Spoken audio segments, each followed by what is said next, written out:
कुछ घटनाएं ऐसी होती हैं जो सच तो होती हैं मगर उन पर यकीन करना मुश्किल होता है। आज हम आपको जिस सच्ची घटना की कहानी बताने जा रहे हैं वो भी एक ऐसी ही घटना थी। घटना कुछ इस प्रकार थी कि एक महिला गायब हो जाती है और कुछ दिन बाद 22 टिफिन में बंद 300 टुकड़ों में मिलती है। जी हां, आपने सही सुना, एक महिला के 300 टुकड़े किए गए थे। ये महिला कोई मामूली महिला नहीं थी बल्कि शहर के जाने माने डॉक्टर और इंडियन आर्मी के रिटायर्ड लेफ्टिनेंट कर्नल की वाइफ थी। तो आखिर इस महिला की ये हालत किसने की, इसकी वजह क्या थी और वो कौन था? चलिए जानते हैं सब कुछ इस वीडियो में। मगर उससे पहले अगर आप चैनल पर नए हैं तो हमारे चैनल को सब्सक्राइब करिएगा और बेल आइकॉन को जरूर दबाइएगा। तो चलिए कहानी शुरू करते हैं। उड़ीसा की राजधानी भुवनेश्वर में नयापल्ली नाम की एक जगह है जहां पर एक बड़े से बंगले में इंडियन आर्मी के retired lieutenant colonel doctor Somnath Parida अपनी पत्नी उषा श्री संभल के साथ रहा करते थे। सोमनाथ परिदा ने 1970 में इंडियन आर्मी ज्वाइन की थी और 1992 में आर्मी से रिटायर हुए थे। आर्मी में वो बतौर डॉक्टर अपनी सेवाएं दे रहे थे। डॉक्टर सोमनाथ परिदा आर्मी से रिटायर होने के बाद इन्होंने भुवनेश्वर में ही अपना खुद का क्लिनिक खोल लिया था। डॉक्टर सोमनाथ परिदा और उषा श्री संभल के 2 बच्चे थे, एक बेटा और एक बेटी। बेटा डॉक्टर बनने के बाद अमेरिका में सेटल हो गया था जबकि बेटी दुबई में सेटल हो गई थी। दोनों बच्चे दूर रहते थे मगर फोन पर बातें जरूर होती रहती थी। उनकी बात ज्यादातर अपनी मां से ही होती थी क्योंकि सोमनाथ परिदा कुछ अलग ही दिमाग के थे। इन्हें बहुत जल्दी गुस्सा आ जाता था, इस कारण उनकी किसी से भी ज्यादा बनती नहीं थी। यहां तक कि अपने बच्चों से भी उनके रिश्ते बहुत अच्छे नहीं थे। कहने को तो उनके पास एक बड़ा सा घर था मगर उसमें इन दोनों के अलावा कोई नहीं रहता था।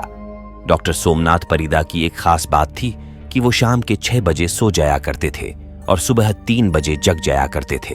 खैर, यूं ही समय कट रहा था और अब साल 2013 आ चुका था। सोमनाथ परिदा के दोनों बच्चे हफ्ते में 1 या 2 बार अपनी मां को फोन कर लिया करते थे, लेकिन जून के महीने में अमेरिका में रह रहा बेटा अपनी मां को फोन करता है तो उनका मोबाइल बंद आता है। वो सोचता है कि मां शायद कहीं बिजी होगी, इसलिए वो थोड़ी देर बाद फोन करता है मगर थोड़ी देर बाद भी मोबाइल बंद ही आता है। अगले दिन वह फिर से वो मां के नंबर पर फोन करता है मगर इस बार भी मोबाइल बंद ही आता है। ये देखकर अब बेटे को चिंता होने लगती है और वो अपने पिता को फोन करता है और पूछता है कि मां का मोबाइल बंद क्यों बता रहा है। तो सोमनाथ परिदा कहते हैं कि तुम्हारी मां कुछ दिन पहले ही अपनी बेटी के पास दुबई गई है, इस कारण उसका मोबाइल बंद आ रहा है। इतना सुनने के बाद वो तुरंत दुबई में रह रही अपनी बहन के पास फोन कर अपनी मां के बारे में पूछता है। इस पर उसकी बहन कहती है कि मां तो दुबई में मेरे पास है ही नहीं, यहां तक कि पिछले कुछ दिनों से मां से तो हमारी कोई बात ही नहीं हुई है। अब बेटा एक बार फिर से अपने पिता के पास फोन करता है और कहता है कि आप झूठ बोल रहे हैं, मां तो दुबई में है ही नहीं। इस बात पर सोमनाथ परिदा अपने बेटे पर ही चिल्लाने लगते हैं और फोन काट देते हैं। इसके बाद उनका बेटा कई बार फोन करता है मगर सोमनाथ परिदा फोन नहीं उठाते हैं। अब थक हार कर उनका बेटा भुवनेश्वर में ही रह रहे अपने मामा के पास रंजन समल को फोन करता है और उनसे कहता है कि आप घर पर जाकर देखिए कि मां कहां गई है, क्योंकि पिताजी बता रहे हैं कि वो दुबई में है, जबकि बहन ने बताया है कि मां तो दुबई आई ही नहीं है। इतना सुनने के बाद रंजन अपनी एक अन्य बहन के साथ सोमनाथ परिदा के घर पर जाते हैं। वो लोग दरवाजे को काफी देर तक बजाते हैं मगर अंदर से कोई जवाब नहीं आता है। लेकिन कुछ देर बाद दरवाजे की बजाय बगल की एक छोटी सी खिड़की को खोलकर सोमनाथ परिदा इन दोनों से बातें करते हैं। जब रंजन अपनी बहन उषा श्री के बारे में पूछते हैं तो सोमनाथ परिदा कहते हैं कि वह तो अपनी बेटी के पास दुबई गई है। इस पर रंजन अपने जीजा यानी सोमनाथ परिदा से कहता है कि आप झूठ बोल रहे हैं, वो दुबई नहीं गई है, आप पहले दरवाजा खोलिए फिर हम बात करेंगे। इतना सुनते ही सोमनाथ परिदा उन लोगों पर गुस्सा होने लगता है और खिड़की को बंद करके अंदर बैठ जाता है। इसके बाद बाहर खड़े लोग काफी देर तक दरवाजा पीटते हैं मगर दरवाजा नहीं खुलता है। अब रंजन किसी तरह एक खिड़की तक पहुंच जाता है और अंदर देखने की कोशिश करता है। खिड़की पर खड़े होते ही उसे दुर्गंध महसूस होती है। अब रंजन को समझ में आने लगता है कि जरूर दाल में कुछ काला है, इसलिए अब वो बिना सोचे और समय गंवाए पास के ही पुलिस स्टेशन में चला जाता है और पुलिस वालों को उषा श्री के गायब होने तथा सोमनाथ परिदा की हरकतों के बारे में बताता है। पूरी बात सुनकर पुलिस तुरंत सीधे सोमनाथ के घर पर पहुंचती है और पुलिस भी दरवाजा खुलवाने की कोशिश करती है मगर सोमनाथ परीदा दरवाजा नहीं खोलते हैं। इस कारण पुलिस वाले दरवाजा तोड़कर घर के अंदर घुसते हैं। घर के अंदर सोमनाथ परीदा बड़ी ही शांति के साथ एक जगह पर बैठे हुए थे। क्योंकि रंजन ने खिड़की से जब अंदर झांकने की कोशिश की थी तो उसे कुछ दुर्गंध महसूस हुई थी। इसलिए पुलिस वाले यह समझने की कोशिश करने लगते हैं कि आखिर यह दुर्गंध कहां से आ रही है। इसलिए वो घर के हर कोने की तलाशी लेने में लग जाते हैं। तलाशी लेते हुए जब पुलिस वाले एक बंद पड़े कमरे में जाते हैं तो वहां उन्हें 2 बड़े से बक्से दिखाई देते हैं। ये वही बक्से थे जिसका इस्तेमाल इंडियन आर्मी में रहते हुए सोमनाथ परीदा किया करते थे। पहले पुलिस वालों को लगता है कि सोमनाथ परीदा ने इन बक्सों में सेना से जुड़ी अपनी यादों को सहज कर रखा होगा। मगर जब पुलिस वाले उन बक्सों को खोल कर देखते हैं तो वो चौंक जाते हैं। पहला बक्सा खोला जाता है तो वो सामान की बजाय टिफिन से भरा हुआ था। दूसरा बक्सा भी पूरी तरीके से टिफिन से ही भरा हुआ था। दोनों बक्सों में मिलाकर कुल 22 स्टील के टिफिन थे। इतनी अधिक संख्या में टिफिन देखकर पुलिस चौंक जाती है। टिफिन के बारे में पूछे जाने पर सोमनाथ परीदा कोई प्रॉपर जवाब नहीं दे पाते हैं। इसके बाद तत्काल ही एक टिफिन को खोलकर देखा जाता है। टिफिन के खुलते ही सभी के होश उड़ जाते हैं। टिफिन में मांस के छोटे छोटे टुकड़े रखे हुए थे। एक के बाद एक सभी 22 टिफिन को खोले जाते हैं। पता चलता है कि सभी टिफिन मांस के टुकड़ों से ही भरा हुआ है। पहली ही नजर में पता चल जाता है कि यह इंसानी मांस के टुकड़े हैं। इन टुकड़ों को बड़ी ही सफाई के साथ काटा गया था। इन टुकड़ों के बारे में पूछे जाने पर सोमनाथ परीदा कहते हैं कि ये टुकड़े उनकी पत्नी उषा श्री का ही है। दरअसल मेरी पत्नी साईं बाबा की भक्त थी। उस दिन उषा श्री ने अपना सर जमीन पर पटकना शुरू कर दिया और उसने इतनी देर तक अपना सर पटका कि उसकी मौत हो गई। मरने से पहले उसने मुझसे कहा था कि मेरे मरने के बाद मेरा अंतिम संस्कार शिरडी में करना। उषा की इच्छा अनुसार उसे ऐसे ही शिरडी ले जाना मेरे लिए संभव नहीं था। इसलिए मैंने लाश के टुकड़े करके टिफिन में बंद कर दिए ताकि मैं एक एक करके उन टिफिन को शिरडी ले जाऊं और वहां उषा का अंतिम संस्कार कर दूं। ये बात अपने आप में ही बहुत अजीब था कि कोई आखिर कैसे खुद ही अपना सर पटक कर मर सकता है। इसलिए पुलिस वाले शक्ति से सोमनाथ परीदा से पूछताछ करना शुरू करते हैं। उधर जब उन टुकड़ों की जांच की जाती है तो पता चलता है कि उन टुकड़ों में सर वाला हिस्सा शामिल नहीं है। इसलिए अब सर की खोज शुरू होती है और ये खोज घर के अंदर पड़े बड़े से टेबल के ऊपर जाकर खत्म होती है। दरअसल सोमनाथ परीदा ने उषा का सर काटकर हॉल के बीचों बीच रखे बड़े से टेबल पर अच्छे से सजा कर रखा हुआ था और उसे हाथ से ढक कर रखा हुआ था कि किसी को भी पता न चले। सर काफी हद तक सड़ चुका था, यहां तक कि सर की स्किन और बाल भी अलग हो रहे थे।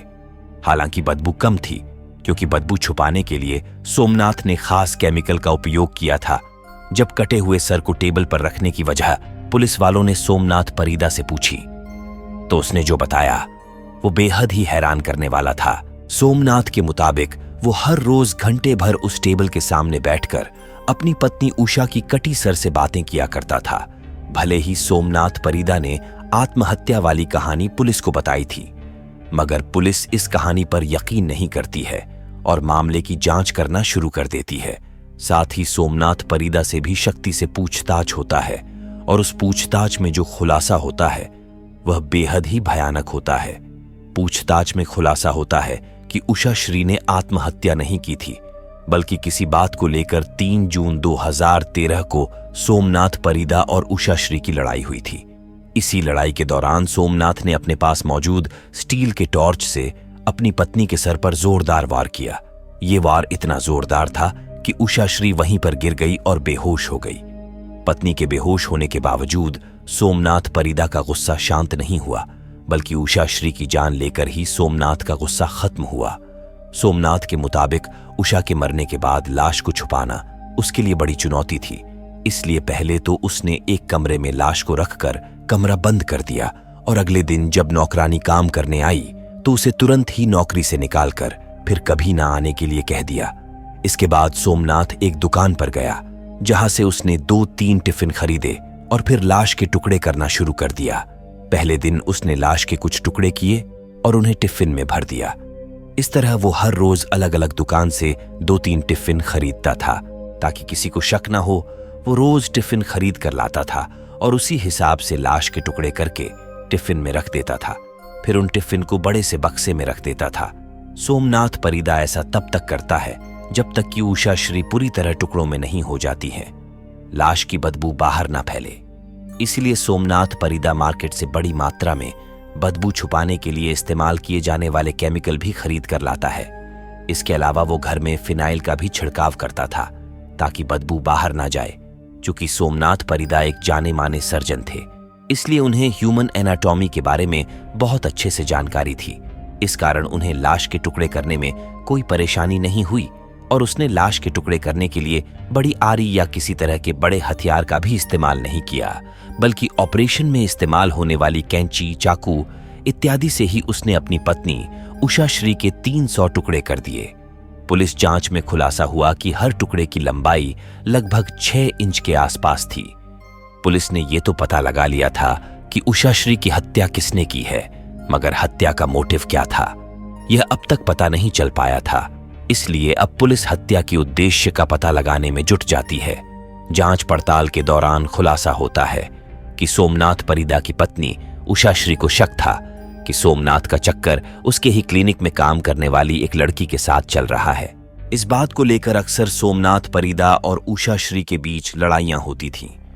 3 जून 2013 को भी इसी बात को लेकर ही दोनों में लड़ाई हुई थी और बात इतनी बढ़ गई कि सोमनाथ परिदा ने उषाश्री की जान ही ले ली। सोमनाथ परिदा के इस खुलासे के बाद 22 जून 2013 को उसे गिरफ्तार किया जाता है और जेल भेज दिया जाता है। हत्या तथा सबूत मिटाने के जुर्म में सोमनाथ परिदा पर मामले दर्ज किए जाते हैं और केस की सुनवाई सेशन कोर्ट में शुरू होती है। सुनवाई के दौरान सोमनाथ का बेटा और बेटी भी अमेरिका और दुबई से वापस आते हैं तथा अपने पिता के खिलाफ ही कोर्ट में गवाही देते हैं। उनके द्वारा दी गई गवाही और पुलिस द्वारा जुटाए गए सबूत से ये तय हो जाता है कि सोमनाथ परिदा ने ही अपनी पत्नी की हत्या की और फिर उसके शरीर को 300 टुकड़ों में काटकर टिफिन में रख दिया। इस तरह उषाश्री की हत्या का दोषी करार देते हुए सोमनाथ परिदा को 25 फरवरी 2020 को उम्र कैद की सजा सुनाई जाती है। साथ ही उसे पर 50,000 का फाइन भी लगाया जाता है। फिलहाल सोमनाथ परिदा की उम्र 80 साल है और वो सजा काट रहा है। तो आपको यह सच्ची घटना की कहानी कैसी लगी, हमें कमेंट बॉक्स में जरूर बताइएगा। अगर आपको वीडियो पसंद आई हो तो इसे लाइक और शेयर जरूर करिएगा। क्राइम से जुड़ी ऐसी और कहानी देखने के लिए हमारे चैनल को सब्सक्राइब कर लीजिएगा और बेल आइकन को जरूर दबाएगा। Thanks for watching.